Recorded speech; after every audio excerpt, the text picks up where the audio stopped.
You're listening to the We Are Libertarians Podcast Network.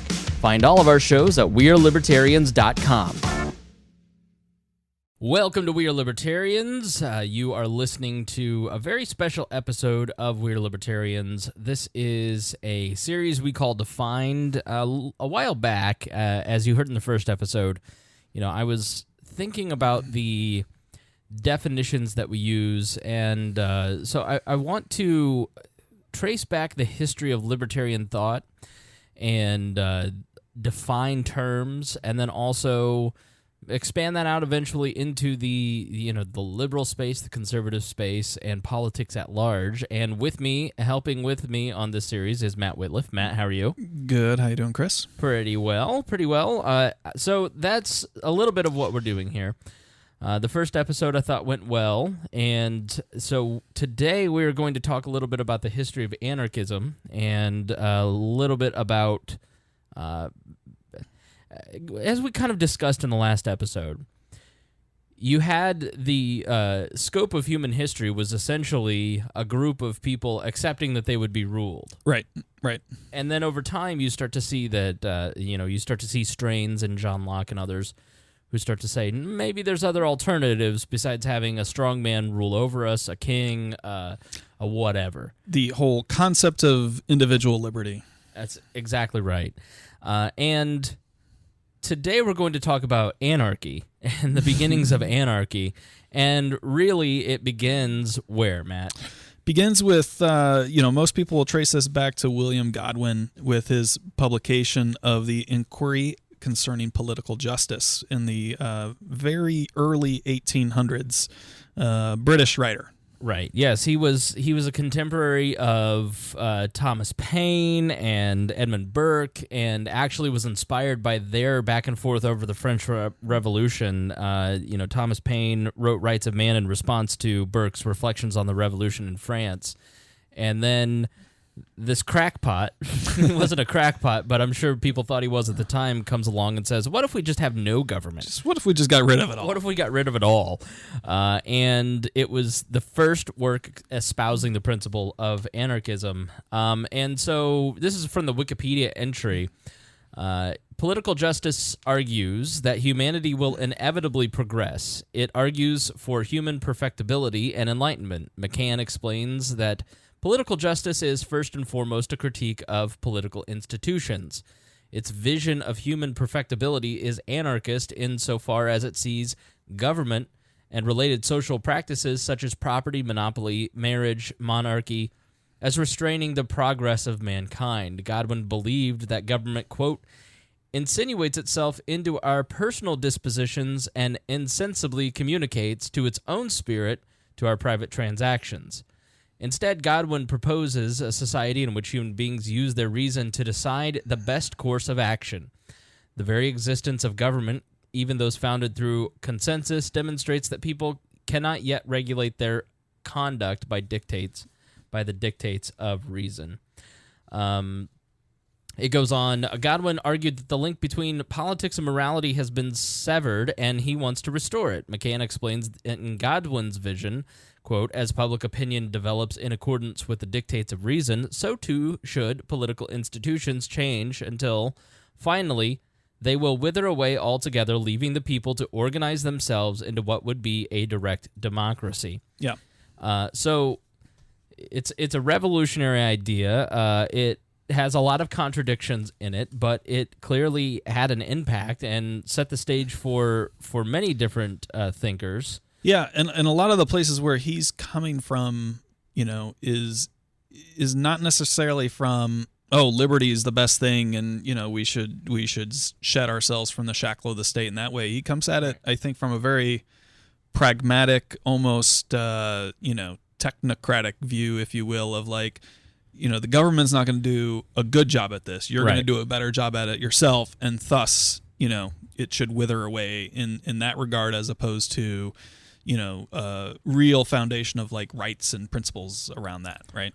Right. So it he inspires a lot of people, but anarchy doesn't stop there. It moves on to whom next? No, I mean, the next major figure is going to be Pierre-Joseph Proudhon, a Frenchman, and Proudhon's writings become really the basis of modern, well, not really just modern, just purely of anarchist thought, right? Because he is the first person to, use the word anarchy in his writings and formally push that as an ideology and as a concept. And Proudhon's very much a radical, right? So to understand where he comes from, some understanding of French history is interesting, right? So you've got the king who was, the regimes of the king for centuries upon centuries leading up to then the French Revolution in the late 1780s, 1790s, then Napoleon. And there's a huge back and forth of monarchists and then, radical Republicans and then, sort of conservative bourgeoisie kind of aristocrats who are like, let's try to find a balance in between the two. And the pendulum is swinging hard for decades. Right. So that you've got restoration of the king, and then they're overthrown again. And through this whole process, Proudhon sees, I think, both sides of it and is like, there's a different path here, right? All of this is garbage. The ruling class, whether it's, through the king or through, Republicans who are, essentially still the people in power, the people who, have money and have land and all of this type of stuff, right? He's, the first kind of radical anti-capitalist, anti-government, anarchist. Capitalism didn't seem like it was really even a thing yet. No, not so much, right? And it's maybe not explicitly anti-capitalist, although Marx's writings are contemporaneous here.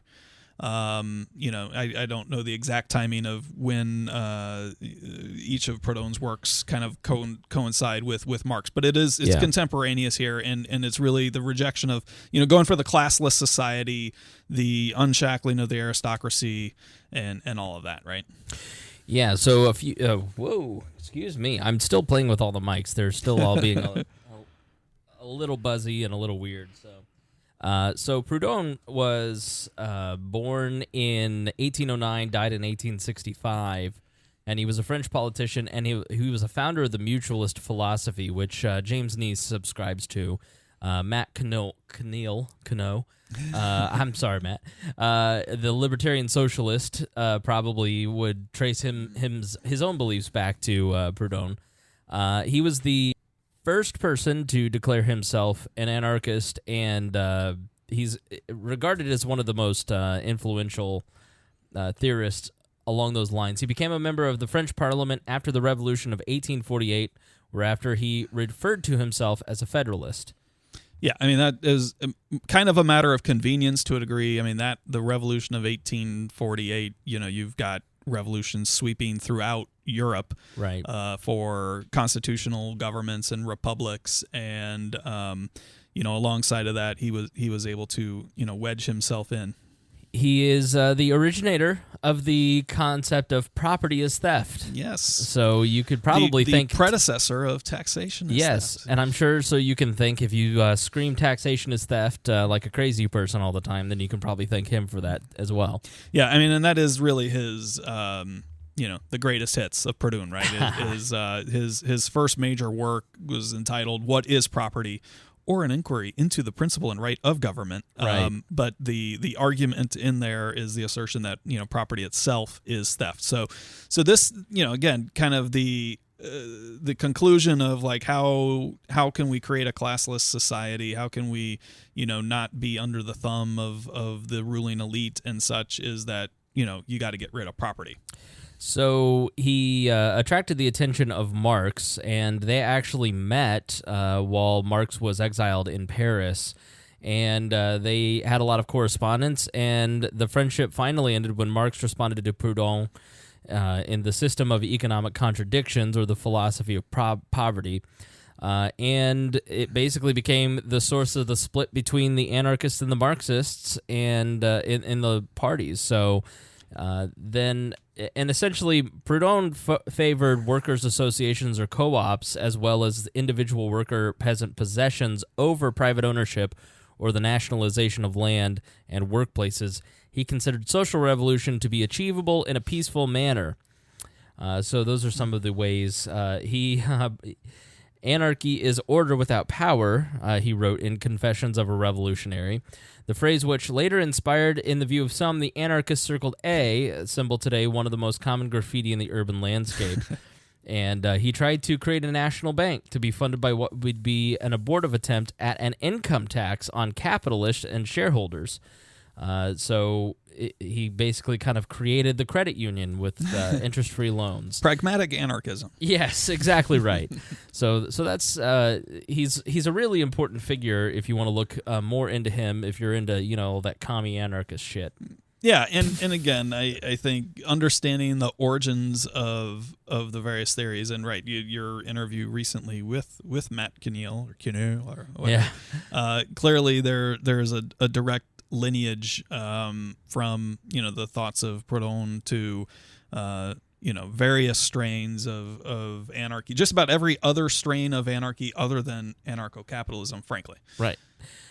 So it is interesting. I think a lot of people would be surprised to learn how closely associated anarchism was with communism and socialism and those philosophies, especially early on. Yeah, I mean, it's really at the heart of the struggle is who owns property, and property both being from kind of the real physical property as well as the result of one's own labor, right? And a very complex and interesting question philosophically, politically, from an economic standpoint, right? And we sit here as strong believers in private property, right? Mm-hmm. But this is the analog set of thinking to it, that if you extinguish or remove the concept of private property and move to collective property, or that as the foundation, that these are kind of the dominoes that begin to fall then philosophically. Yeah, and the execution of some of these ideas are how we end up with the individualistic anarchist, which we'll see in a few moments. So tell us about the First International, or the International Working Men's Association. Yeah, well, so again, one of the pieces at the center of all of this is the fruits of the labor, right? And so in order to rise up against the class of people who own the means of production and are siphoning off the profits of labor, right? This is the construction on socialist and to a degree syndicalist or anarchist principles. Really, I don't want to necessarily call it the modern labor union, right? Mm-hmm. But it certainly has roots there, right? Sure. By in many ways. And so this is the organization to bring workers together, to the common workers, if you will, to fight for their equal share. Right. And a lot of that was fueled by then the writings of both Proudhon and Marx and other economists and philosophers at the time, right? So the First International is established in 1864, kind of trying to fuse the anarchist wing along with the socialist wing. Marx is there. I think Engels may have already split from Marx at that point, but Proudhon and probably more importantly Mikhail Bakunin, yeah, who's really becomes the flag bearer of the anarchist wing of this all, as Proudhon, I believe, dies, I think, around 1865. Yeah. So Bakunin becomes the the figurehead within the working, within this organization from an anarchy standpoint, and Marx from the socialist standpoint. Okay, and that really starts to play it out because ideas sitting in a parlor chamber discussing ideas, or a beer hall or a coffee shop or on Facebook even now, a lot of what we've talked about is intellectuals writing to each other, having conversations. But this is where you really start to see a lot of these ideas be applied on the ground in the political movement, and it really plays itself out in something called the Haymarket Affair. So what happened there? Yeah, I mean, so the Haymarket Affair is the antecedent of this in as it spreads internationally, right? So all of this starts in Western Europe, predominantly in France, and a little bit in Russia, right? As Bakunin, German with Marx, etc., right? And it picks up some steam. And by the late 1870s, there's working man's associations. The International Association has truly become really international and cross Atlantic, and it's here in the U.S. And so anarchy is gaining steam, or more importantly, probably workers' rights, labor rights. And the Haymarket bombing in 1886 happened in Chicago, and up until that point, I think there was a lot of sympathy for maybe not quite full-on anarchism, but certainly the socialist movement around this, and it pretty well gets squashed out pretty hard when many people die in the bombing in Chicago. Well, this is a total setup, to be honest. I mean, if you read about the history of the Haymarket, I mean, you want to talk about false flag attacks.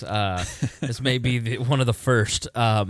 It begins where, kind of what's happening, especially in Chicago, if we're talking, you said 1886? I think the actual bombing is 1886, yeah. 1886. You're talking about a rapid expansion. After the Civil War, there's something called the Long Depression.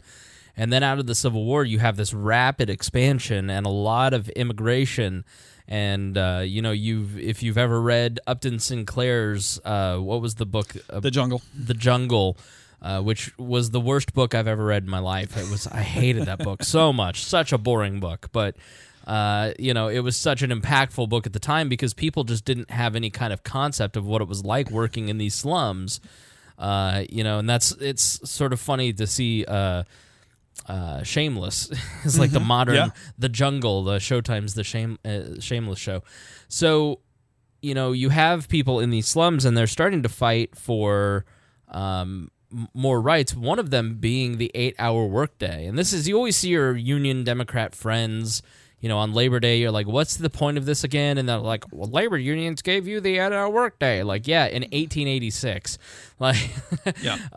And Proudhon was actually I think it might have been Robert Owen who was the big proponent of this, which we'll talk about him in a moment. But, this movement gets started in England and France and Europe and then spreads to here. And so people are fighting for 8-hour workdays as opposed to 12, 14-hour days. Mm-hmm.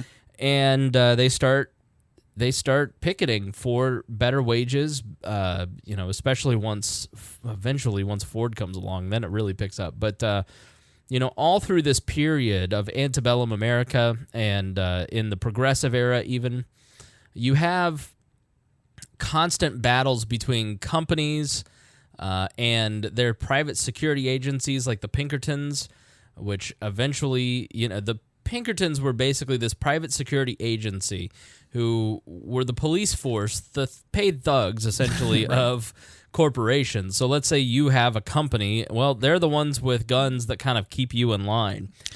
And so, go ahead. The anarchist dream. Yeah, exactly right. And then you have strikes, and so these strikes are all busted by Pinkertons, by these private security agencies, and eventually those get reeled in, and the Pinkertons go on to form, what was it, the Secret Service? Yeah, I think so. I should have said the anarcho-capitalist dream. Yes, exactly. Roving bands of armed bandits, yes. So... we're gonna get hate mail about that one. So in Chicago, you have people living on $1.50 a day. They're working over 60 hours a week on a 6-day work week, and Chicago becomes a battleground for many of these unions. And employers respond with the anti-union measures and walkouts with firing, blacklisting union members, locking out workers, recruiting strike breakers, meaning headbusters, employing spies, thugs, and private security forces, exacerbating the ethnic tension in order to divide the workers. This is from Wikipedia. I choose that just because it's such a clear explanation and easily accessible for you and me. So you have May Day strikes in October of 1884, and people start preparing for a general strike across the city. And on Saturday, May 1st, thousands of workers went on strike, and rallies were held throughout the U.S. with the cry, 8-hour workday with no cut in pay. And May 1st, by the way, is where almost every other country in the world celebrates Labor Day. Really? Okay. Yeah. Today. Was it because of this particular incident? That we moved it. Yeah. But I'm saying, like, May Day, you hear about that all the time. Was it because of this particular time period? It started before that. I'd have to double check that part. Yeah. And so, estimated number of striking workers across the was 300,000 to 500,000. In New York City, the number of May Day demonstrators in 1886 were at 10,000, 11,000 in Detroit, 10,000 in Milwaukee, 30 to 40,000 in Chicago. So it was incredibly intense in Chicago, especially around the lumber yards. On May 3rd, striking workers in Chicago met near the McCormick harvesting machine plant, where they had been locked out, and they had a lot of different speakers, including August Spies. And then on this particular day, there was a well-planned and coordinated. The general strike to this point had remained well-planned and coordinated. The general strike to this point had remained nonviolent. And when the end of the workday bell sounded, however, a group of workers surged to the gates to confront the strike breakers. The scabs. Yeah. Despite calls for calm by Spies, the police fired on the crowd. 2 McCormick workers were killed. And that, of course, anytime there's violence, that's when things just get lit. Yep. I mean, we've said that a million times. Hell ensues. Yeah. It's like we had that one period in American politics right at the beginning of Obama where you had a lot of people who, right-wing militia groups were a real concern to the media. And you always had, and then so because there was antagonism from the media, you had right-wing people saying, oh, I'm gonna shoot, and I'm blah, blah, blah. So many of us were like, the worst possible thing you can do is commit any act of violence. Right. If you're in Donald Trump's crowd, even if he pays for your medical bills and lawyer fees, violence is what they want, and it gives credence to the other side. Yeah. Always. So the rally began peacefully under a light rain on May 4th. August Spies, Albert Parsons, and Samuel Felden spoke. And there were about 3,600 to 3,000 people there. And eventually it just turns into... they were holding a rally the next day after this violence had broken out. And the city did not want them to. The police did not want them to. And they held a rally. They were saying it was peaceful. They were having speeches, listening. It was calm. And then the police start marching towards them in battle gear, basically, dressed like a SWAT team in Ferguson. And as the police start to approach, someone throws a poorly made bomb with dynamite in it. It kills several police officers. And then from then on out, it leads to trials. It leads to the anarchists being completely smeared across. And there was just a huge outpouring of support for the police officers. Yeah, for the state. Yeah. The state, even though the police officers were the one that really were the aggressors in that incident.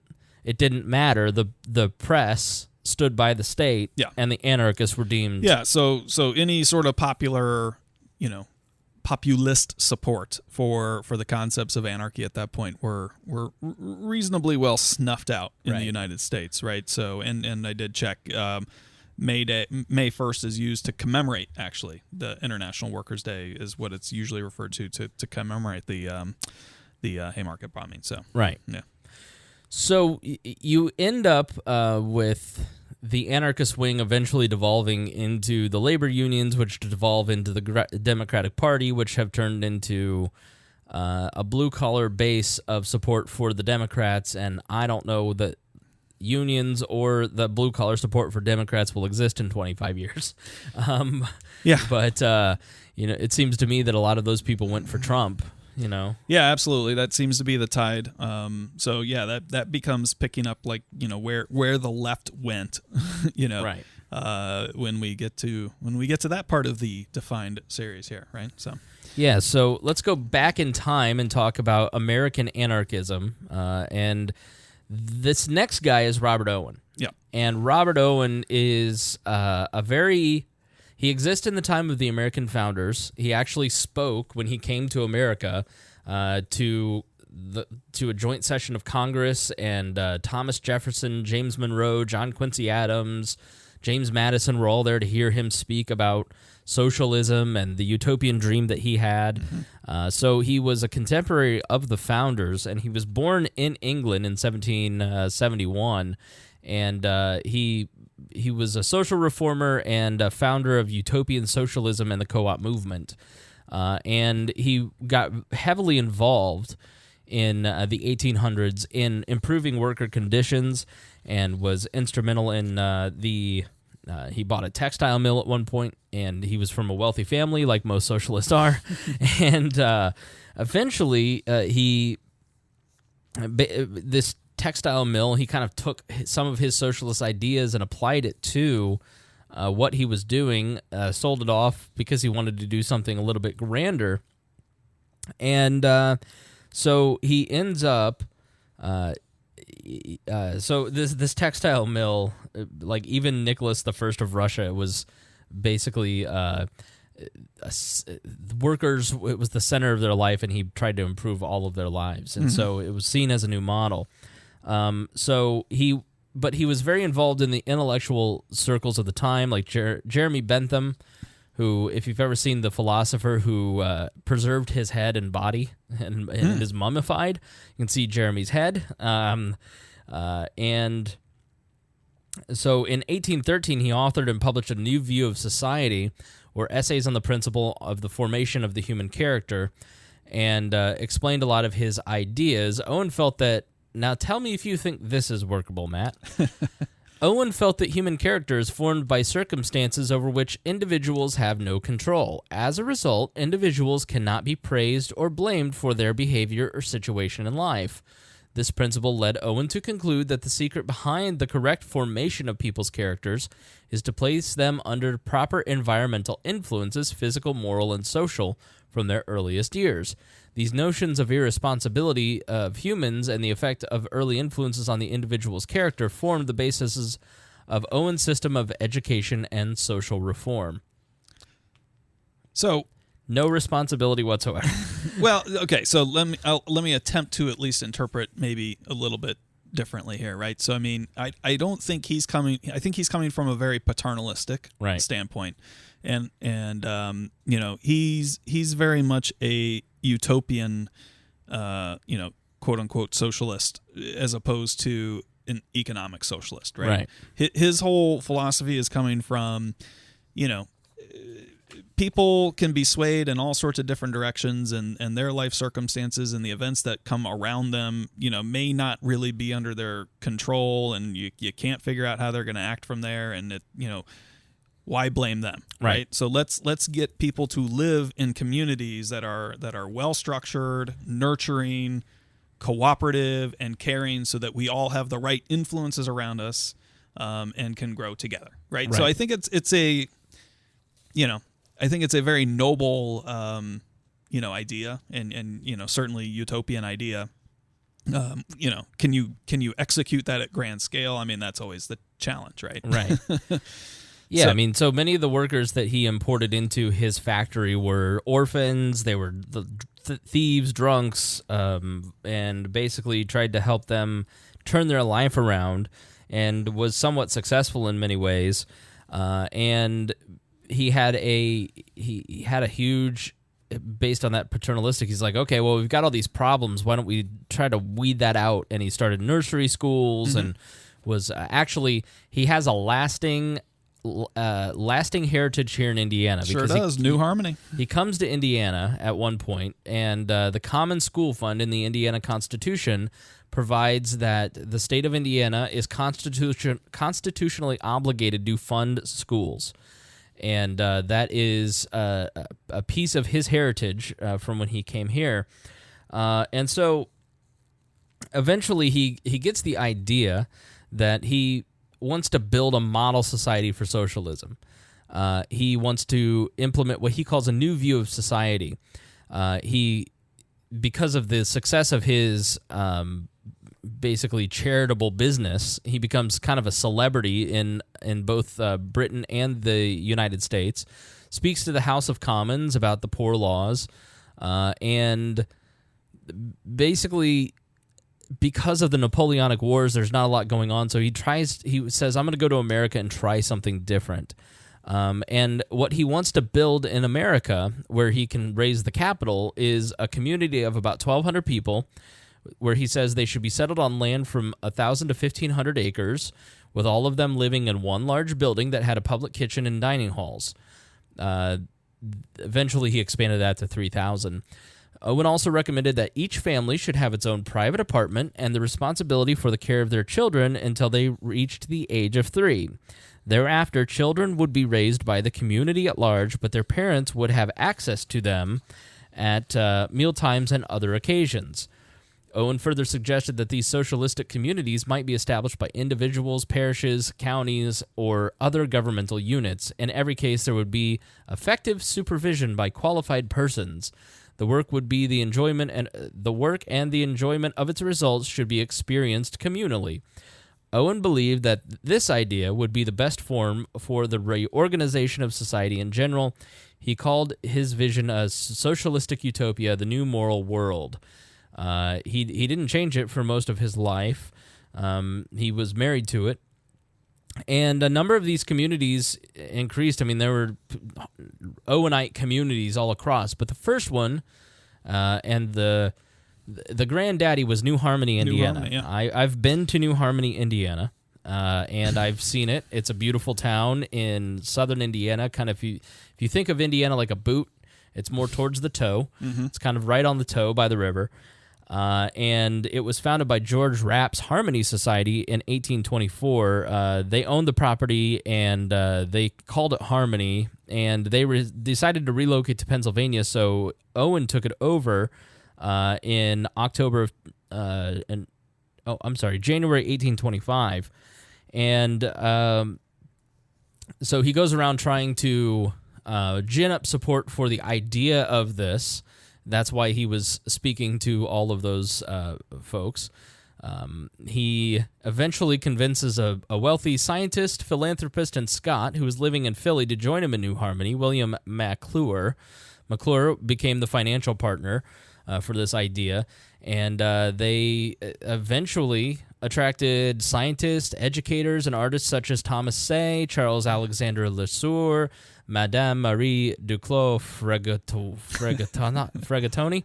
Amongst others, the individuals helped to establish a utopian community right here in southern Indiana, and the Village of Unity and Mutual Cooperation never got built. Mm-hmm. How long do you think New Harmony lasted, Matt? Boy, I don't know, and I don't have it up on my screen. Okay, so they've got some of the cream of the crop, some of the best in America. They had 1,000 residents by the end of the first year. 6 years? 6 years? Nope. Okay. 2. 2 years. 2 years. 2 years is how long it lasted.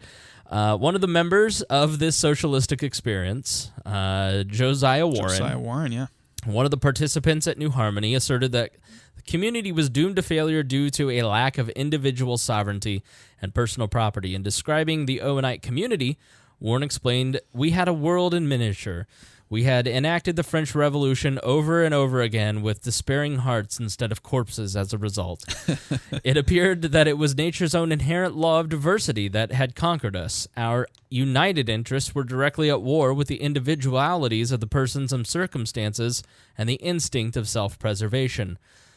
Warren's observations on the reasons for the community's failure led to the development of American individualistic anarchism, one of which he was the original theorist. Some historians have attributed the demise of New Harmony experiment to a series of disagreements amongst its members. No S, Sherlock. So, and we were taken there as kids and shown New Harmony. Oh, wow, okay. And I think it was in middle school or high school. It's a long day, but it's a field trip, and it's partially like, here's different theories of government. Okay. But I went to a school that was in a fairly conservative part of the country, mm-hmm. And they're like, Yeah, guess what? It didn't work out because people I had a teacher who was just like, individuals are individuals and communism doesn't work. Right. So Warren, right, is probably the first kind of self-declared, self-identifying anarchist in the U.S. Right. And he hangs on to some economic socialist beliefs, but his major contribution on this track is as you mentioned, the kind of the individualism strain of American anarchist light thought, right? And that leads to folks like Lysander Spooner, and also ties into writers like Emerson and Thoreau as well, right? Yeah. So what part of the libertarian heritage do Ralph Waldo Emerson and Henry David Thoreau play? I think it's really just from the the rugged individualist connection with kind of what you have around you and making it on your own, and that spirit of civil disobedience. Yeah, and certainly the civil disobedience, right? That comes alongside that in Emerson's writing, I believe, right? Or is it Thoreau? I get those two confused. I don't know. I always do too. I couldn't tell you Emerson from Thoreau, although I did in New Hampshire pass several Thoreau locations, but I didn't get a chance to stop and see Walden Pond. But there you go. But you mentioned Spooner. Yep. And Lysander Spooner is somebody that you probably have heard if you've been a libertarian for more than a year or so, or at least seen his photo. You probably know him best from his greatest hit, which is trying to set up a competing post office. Spooner was truly the neckbeard of his time. Like, there's no wonder that the libertarians that love Spooner, because the more you read about this guy, you're like, yep, he's one of them. Mm-hmm. He's an incredibly smart guy. He's born in 1808 in Athol, Massachusetts. Athol, Massachusetts. He dies in 1887 at 79 years of age.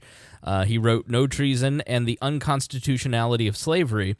And so he is, he's as he's learning there in Athol, he advocates something called natural law, or the science of justice, wherein acts of initiatory coercion against individuals and their property were considered criminal because they were immoral, while the so-called criminal acts that violated only man-made, see arbitrary, legislation were not necessarily criminal. So clearly somebody who fits right in our wheelhouse. Yeah, he's certainly not afraid to challenge the establishment and question any authority that they have, and I think broadly speaking, your average person on the street, your average person on the street hasn't heard of him, but if you run into a non-libertarian, right, is his contributions towards abolition. He's like James Weeks in a Civil War suit. So he studies under two prominent politicians and lawyers, John Davis and Charles Allen, but he doesn't go to college, so he doesn't get a degree, and so therefore the courts refuse to recognize him as a lawyer. But with his mentors, he sets up a practice in Worcester, Massachusetts, after only 3 years, defying the courts. And he regarded the 3-year privilege for college graduates as a state-sponsored discrimination against the poor, and also providing a monopoly income to those who met the requirements. And he argued that he should be a lawyer because no one has yet ever dared advocate in direct terms so monstrous a principle as that the rich ought to be protected by law from the competition of the poor. So he said that he should be able to be a lawyer because a professional license is a violation of the natural right to contract. Mm-hmm. Yeah.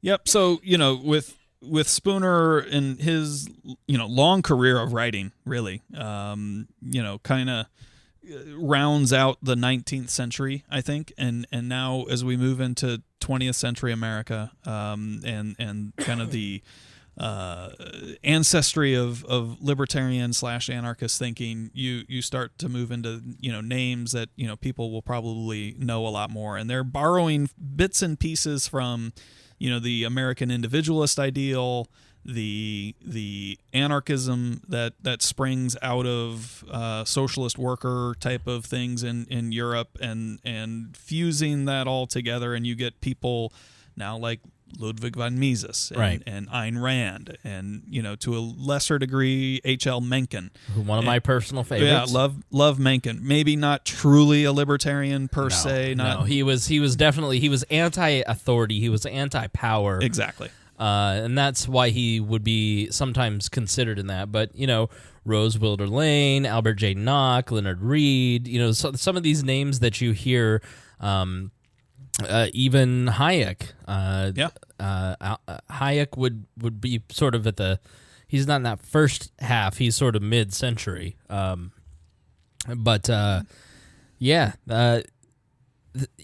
So let me just say, because I don't want to let this go by. There is one of the best things that Spooner did was he was instrumental in the abolition movement. Yeah.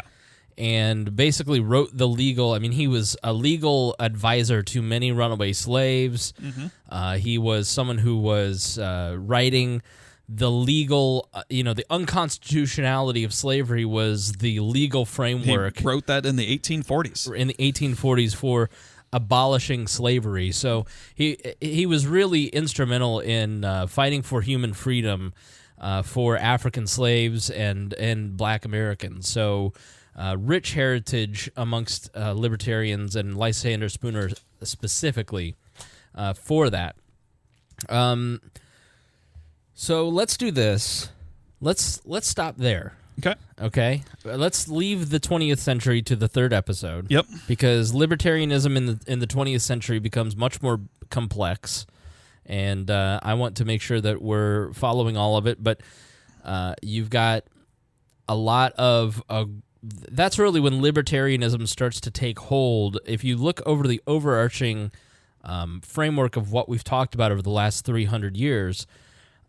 That's when it becomes it moves from those single guys talking back and forth, batting ideas around, then people on the edges of already established political movements, maybe throwing nuggets out there, but they're fringe people. Yes, right. The 20th century is when libertarianism, as we know it here, exactly becomes a political force. I'm not talking about the Libertarian Party. I'm talking about as a broader philosophical movement, and its application starts getting applied in many different places, and is still evolving. So let's leave that there.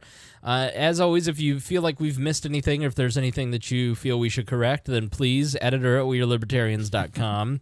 I know you guys love to correct us, this is not a totally comprehensive thing, but we're trying to give you a quick overview and define sort of the history of some of these terms and where things are coming from. So if there's anything that you'd like us to kind of touch on that you have always thought, hey, I always hear this term, what does this mean? I always hear this ideology, what does this mean? Not so much about the issues. Or I've heard of this guy, right? Or this woman. What's the importance of this, objectivism, or the Chicago School of Economics, or Murray Rothbard? So that's kind of what we're going for. We're trying to give you a quick history of a lot of these strains of thinking. So with that, we say farewell, auf Wiedersehen, and goodbye. Matt, thank you for... Adieu to you and you and you. Thank you, Matt, for putting together the framework of this. And no worries. Kind of leading my dumbass towards good show prep. Because without Matt, I'd be lost on this. So, all right, thanks so much for listening, and we will catch you on the next episode of Defined. All right, thank you.